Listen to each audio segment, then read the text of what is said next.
السلام عليكم ومرحبا بكم على قناة آخر الأخبار. إن كنت من المشاهدين الجدد، لا تنسى الاشتراك بالقناة وتفعيل زر الجرس ليصلك كل جديد. شكرا. خبر الآن: لاعبو الخضر ينعون في وفاة أنصار مولودية الجزائر بعبارة مؤثرة.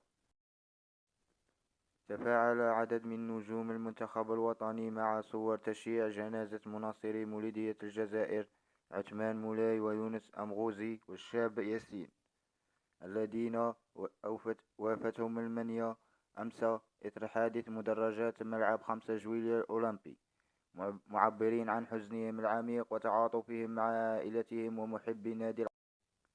وقد نشر اللاعبون يوسف بلايلي، بغداد بونجاح، يوسف عطال، عبد القادر بدران ورامي بن سبعيني، إلى جانب المدرب مجيد بوقرة، رسائل تعزية مؤثرة عبر حساباتهم الرسمية على مواقع التواصل الاجتماعي، وأشادوا فيها بروحهم ووفائهم الكبير للنادي، داعين لهم بالرحمة ولأسرتهم بالصبر.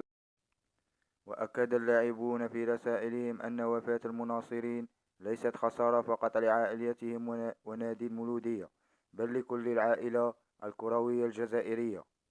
وتأتي هذه المبادرة التضامنية من نجوم الخضر لتأكد العلاقات القوية التي تجمع بين لاعبي المنتخب الوطني والجماهير، وترسخ القيم الإنسانية والوفاء التي تميز الكرة